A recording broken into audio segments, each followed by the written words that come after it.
Les pérégrinations vues par des spécialistes avertis et racontées par des acteurs résilients, c'est dans votre nouvelle émission Migration.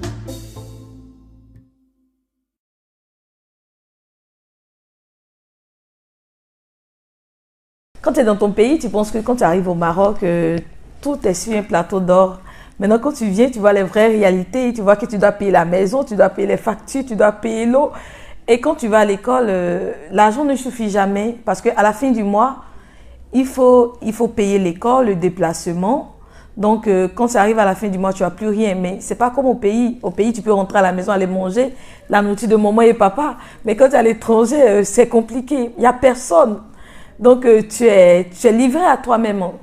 Donc, pour les femmes, c'est vraiment compliqué parce qu'il y a d'autres personnes qui se livrent à d'autres choses.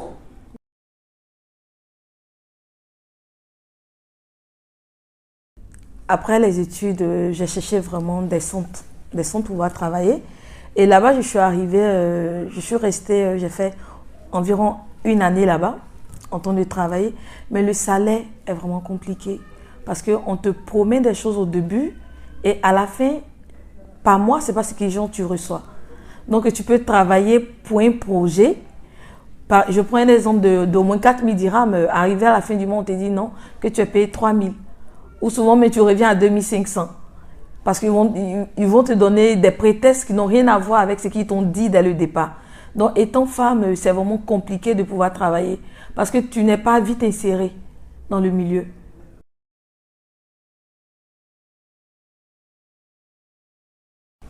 L'idée m'est venue depuis le pays. Quand je suis arrivée au Maroc aussi, j'ai vu que beaucoup de personnes vendaient des mèches en ligne. Mais moi, je voulais faire la différence. Je ne veux pas vendre des mèches parce qu'il faut vendre des mèches. Je veux vendre des mèches pour des gens qui n'ont pas de grands budgets, pour des petits budgets. Parce que nous sommes des femmes. À tout moment, il faut qu'on arrive à se rendre belle. Donc, souvent aussi, c'est compliqué pour certaines personnes qui n'arrivent pas à se rendre belles. Parce qu'ils se disent que les finances sont peu. Comment faire? Donc, moi, j'ai développé un système qui me dit que pour mettre en tête que toutes les femmes ont le droit d'être jolies. Il n'y a pas de vilaine femme.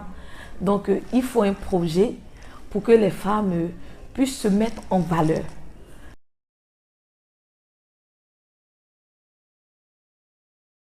J'aimerais être une grande commerçante. J'aimerais une grande commerçante et plus tard, j'aimerais créer une marque de mèches. Genre, je veux vraiment déposer mon logo sur chaque paquet de mèches et vendre dans plusieurs pays. Pas seulement m'arrêter au Maroc, pas seulement vendre seulement aux Subsahariens du Maroc, mais mon projet aussi c'est pour les Marocains et pour d'autres, pour les Français aussi, pour d'autres pays.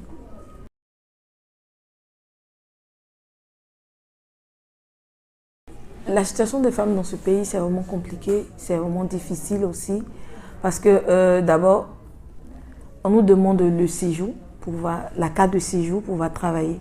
Maintenant, il y a beaucoup de femmes qui n'ont pas de carte de séjour. Elles sont obligées d'aller travailler dans des maisons pour s'en sortir. Donc là, c'est vraiment compliqué. Donc si on pouvait aider plus de femmes à avoir le séjour et à pouvoir s'intégrer.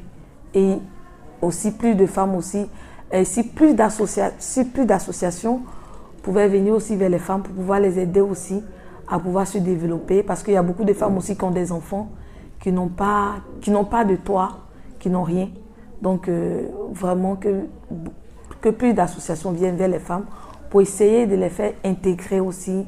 Les pérégrinations vues par des spécialistes avertis et racontées par des acteurs résilients, c'est dans votre nouvelle émission Migration.